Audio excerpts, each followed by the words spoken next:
Congress approves 2-year spending pact. Updated at 652 ms. Congress approved a bipartisan budget agreement shortly before sunrise, paving the way for a 2-year spending pact that will let lawmakers spend $300 billion more than current law allowed. The bill now heads to President Trump, who will sign it.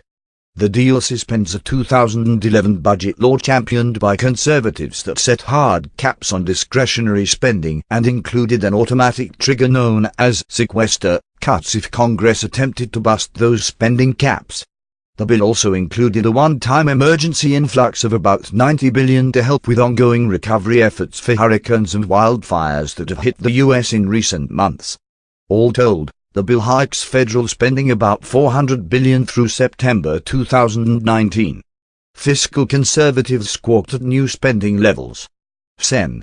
Rand Paul, RK, delayed the vote on the bipartisan measure to rail against his party for acquiescing to more spending than they ever did under former President Obama.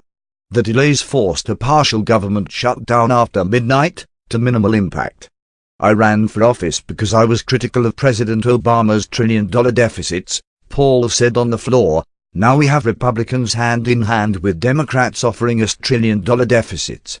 The Senate ultimately passed the measure 71-28. The bill was equally delayed in the House after Minority Leader Nancy Pelosi, D. Caliph, made an impassioned case to her colleagues this week to vote against a bipartisan measure negotiated by her Senate counterpart, Minority Leader Chuck Schumer.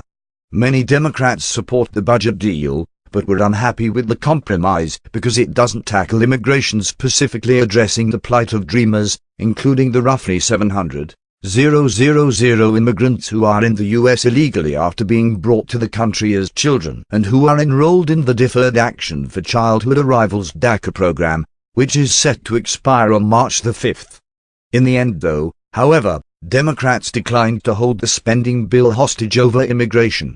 The House ultimately passed the measure on a bipartisan 240-186 vote just after 530 and only 73 Democrats voted for the measure.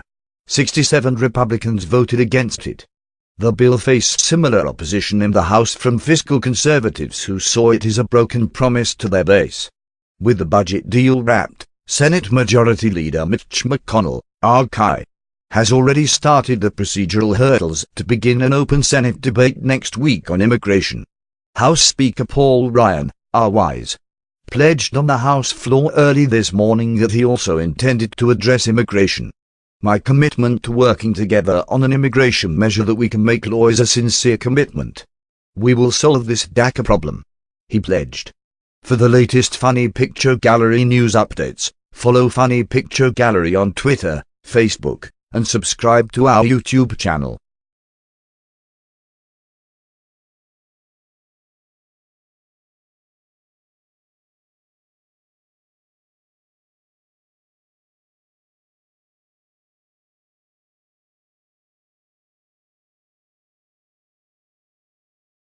U.S. shutdown. Congress approves last-minute bill to end impasse.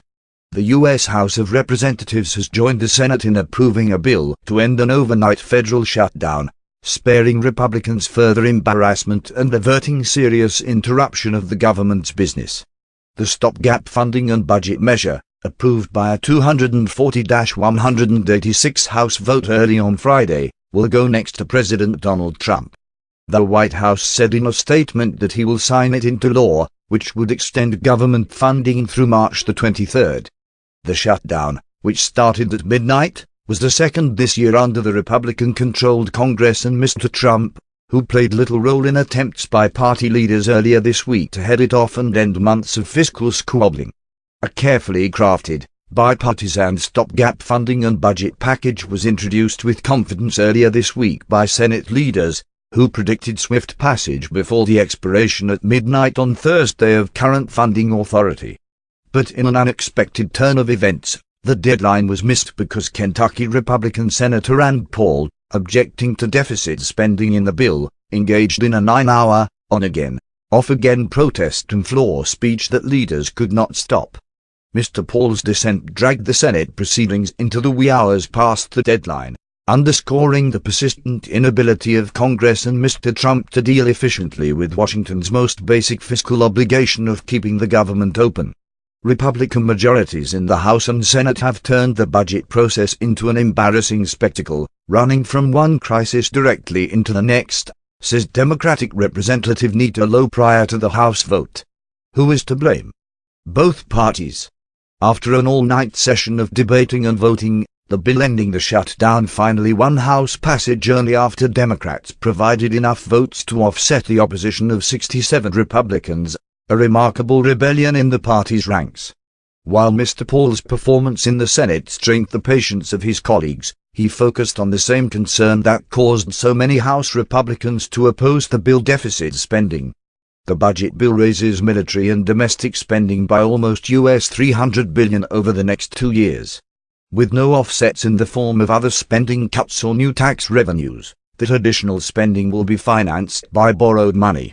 That part of the overall package was a bipartisan attempt by Senate leaders to end for many months, at least beyond November's midterm congressional elections, the fiscal policy quarrels that increasingly consume Congress.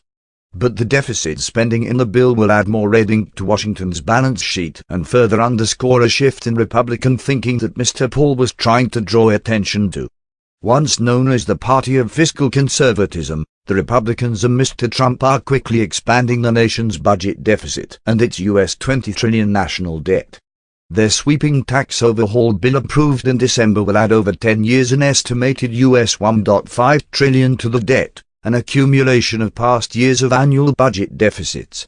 The $300 billion in spending included in the bill just approved will ensure the annual budget deficit will exceed $1 trillion in 2019, said the Committee for a Responsible Federal Budget, a private fiscal policy watchdog group in Washington.